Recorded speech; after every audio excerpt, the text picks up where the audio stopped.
ఉన్నప్పుడే మనకు ఈ మెడికల్ కాలేజీలు అన్ని బాగుంటాయి.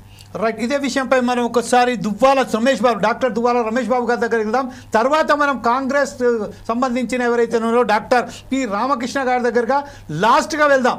అంటే రామకృష్ణ గారు రెడీగా ఉండండి. ఇప్పుడైతే ప్రతి విషయంలోనూ మీ మీద మొత్తం ఈరోజు ఈ డిబేట్ మొత్తం మీ మీదే ఉంటుంది కాబట్టి మీరే దీనికి సరైన సమాధానం ఇవ్వాలి. ఎలా రిప్రజెంట్ చేస్తారో కూడా మీరే ఈరోజు చర్చకు లాస్ట్ తీసుకోవాల్సి ఉంది.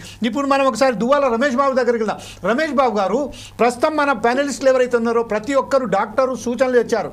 అంటే పుట్టగొడుగుల్లాగా పుట్టుకొచ్చిన ఇప్పుడు ప్రభుత్వ కళాశాలలు అయితే చెప్తున్నారు 4009 మంది డాక్టర్లను ప్రతి ఏటా ఇస్తున్నారు.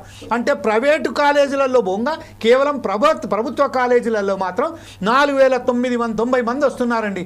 అంటే ప్రస్తుతం ఏదైతే చూస్తున్నారో ఎవ్వరు కూడా కనీసం ఇంటర్మీడియట్ స్టాండర్డ్కు ఉండవలసిన ఏదైతే బైపీసీలో వాళ్ళు ఎవరైతే చేరుకున్నారో వారికి ఆ స్టాండర్డ్స్ కూడా లేకపోవడం గమనార్హం అండి. ఇప్పుడు ప్రస్తుతం మనం చూస్తే అనాటమీ, ఫిజియాలజీ, బయోకెమిస్ట్రీకి సంబంధించిన ఈ సబ్జెక్ట్స్లలో ఫస్ట్ సంవత్సరం అనుకుందాం. వారికి ఎనాటమీ క్లాసులలో వారికి సంబంధించిన ప్రత్యేక సౌకర్యం లేనప్పుడు ఏ విధంగా వాళ్ళు చేస్తారండి? ఎప్పుడైతే మనం చూస్తున్నామో ప్రొఫెసర్లు కానీ, అసిస్టెంట్ ప్రొఫెసర్లు కానీ, లేకుంటే వారికి సంబంధించిన ఇంకా ఎవరైతే ఉన్నారో అక్కడ హాస్పిటల్స్ లేవండి. 300 పడకల గదుల హాస్పిటల్ ఉండాలి పక్కన. ఎక్కడ కూడా అక్కడ దాఖలాలు లేవు.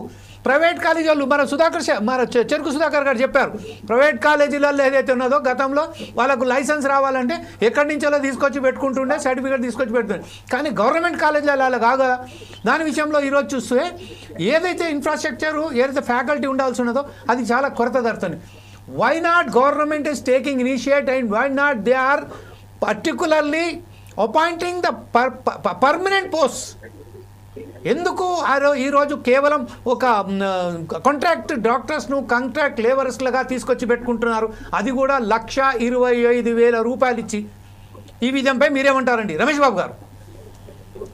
థ్యాంక్ యూ అండి, నన్ను ఈ డిబేట్ లో పార్టిసిపేట్ చేసినందుకు thank you very much. And ముఖ్యంగా నేను కాకతీయ మెడికల్ కాలేజ్ నుంచి నేను డిగ్రీ తీసుకున్నాను, పీజీ కూడా అక్కడి నుంచే.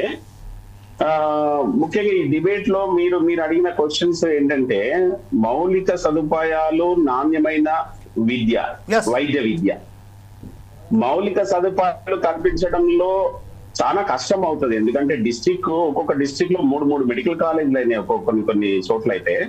మరి ఇటువంటి దగ్గర మనం నాణ్యత పాటించాలి అని అంటే చాలా కష్టతరమే ప్రభుత్వానికి కూడా. ముందే ఆలోచన విధానం ఎట్లా ఉండాలి అని అంటే ఈ మౌలిక సదుపాయాలు ఎంత అత్యాధునికంగా, ఇన్ని మెడికల్ కాలేజ్ ఇచ్చినప్పుడు వాటి ముఖ్య ఉద్దేశం ఏంటి? అతి పేదవానికి సైతం అత్యాధునిక వైద్యం అనే నినాదంతో మనము తెలంగాణ ఏర్పరచుకోగానే ఇట్లా ఇవ్వాలి అన్న ఉద్దేశంతో అంతకు ముందున్న ప్రభుత్వము ఒక లక్ష్యంతో స్థాపించిన ఈ మెడికల్ కాలేజెస్. కానీ అటువంటి మెడికల్ కాలేజెస్ మరి ప్రాపర్ విద్యని అందిస్తున్నాయా స్టూడెంట్ కి? మరి ఎన్నో ఆశయాలతోని కాంపిటేటివ్ ఎగ్జామ్ లో పాస్ అయిపోయి మెడికల్ కాలేజ్ లోకి ఎంటర్ అయ్యి నేను ఈ భావితరానికి సంబంధించిన ఒక పెద్ద డాక్టర్ గా, మంచి డాక్టర్ గా ఈ సొసైటీలో నిలబడగలుగుతాను, మంచి స్థానానికి నేను చేరుకోగలుగుతాను అనే ఆశయంతో వచ్చిన ఒక స్టూడెంట్ కి మరి ఆ ఆశయం నెరవేరుతుందా అనేది క్వశ్చన్ మార్కే.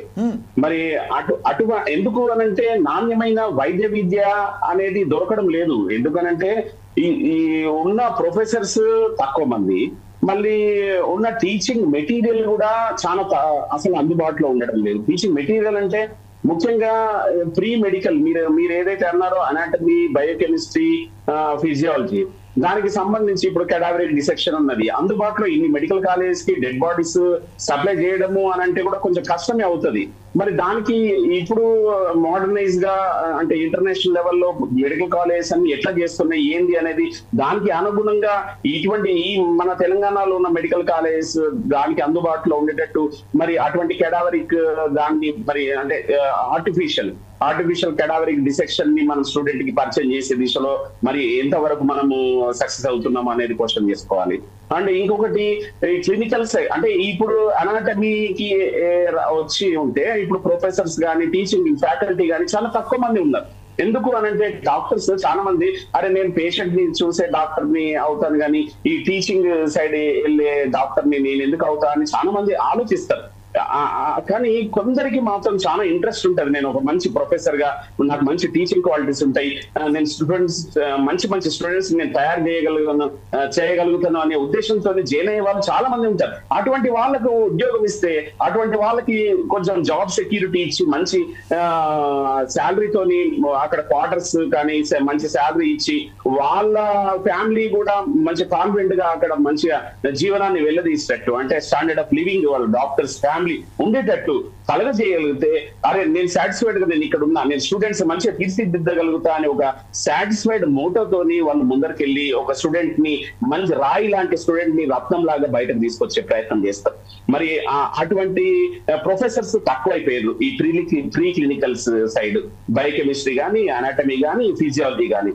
మరి అట్లనే క్లినికల్ సైడ్ చూసుకుంటే ప్రొఫెసర్స్ తక్కువ, పేషెంట్స్ తక్కువ, మళ్ళీ మెటీరియల్ ఏదైతే అంటే ఎక్విప్మెంట్, ఇప్పుడు మనం అత్యాధునిక వైద్య సదుపాయాలు అతి పేదవాడికి సైతం అందిస్తామనే ఏదైతే లక్ష్యం ఉందో అది ఇక్కడ నెరవేర్చలేదు అసలు. మనం మినిమం సర్జరీస్ కి సంబంధించిన కొన్ని ఇన్స్ట్రుమెంట్స్ లేవు. మరి ఈఎన్టీకి సంబంధించిన బ్రాంకోస్కోపీ లేక ఒక్కటి, అది కూడా పాతపడ్డది ఏదో బ్రాంకోస్కోపీ, ఫ్లెక్సిబుల్ బ్రాంకోస్కోపీ ఉంటే అది నాకు ఛాన్స్ రాదు అని పీజీ స్టూడెంట్స్ సైతం వాళ్ళే డబ్బులు కూడబెట్టుకొని ఒక 5-6 కొనుక్కొని వాళ్ళు తెచ్చుకునే పరిస్థితి. ఎందుకంటే వాళ్ళకి ఛాన్స్ వస్తలేవు ఒకటే బ్రాంకోస్కోపీ ఉండేసరికి. మరి ఇటువంటి పరిస్థితుల్లో ఇటువంటి ఇన్ని మెడికల్ కాలేజ్ మనుగడ సాగిస్తాయా అనేది క్వశ్చన్ మార్క్. మరి ఇంత క్వాలిటీతో కూడుకున్న మెడికల్ నాలెడ్జ్ ని మనం ఇన్ని మెడికల్ కాలేజెస్ లో ఎట్లా ఇవ్వగలుగుతాం అనేది ఇది చాలా పెద్ద సమస్య. మరి ప్రభుత్వము ఇన్ని మెడికల్ కాలేజెస్ కి సంబంధించి ప్రత్యేక దృష్టి సాధిస్తే తప్పించి ఇది సక్సెస్ కాదు.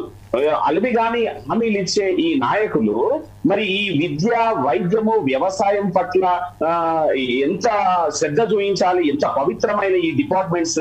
మరి ముఖ్యంగా వైద్యం, ఒక ప్రాణాలని కాపాడే వైద్యుల్ని ఈ మెడికల్ కాలేజ్ ప్రొడ్యూస్ చేస్తుంది. మరి ఆ వైద్యుల్ని ప్రొడ్యూస్ చేస్తున్నప్పుడు మనుషుల ప్రాణాలను కాపాడే ఆ వైద్యులే లేకపోయేసరికి సొసైటీ ఎట్లయితది? ఒక నాణ్యమైన విద్య, వైద్యం సంబంధించిన విద్యతోని బయటకు రాకపోతే ఆ మనిషి అదే డాక్టర్ గా పిలువబడుతున్న ఆ మనిషి ఇంకో మనిషిని కాపాడగలుగుతాడా అనేది క్వశ్చన్.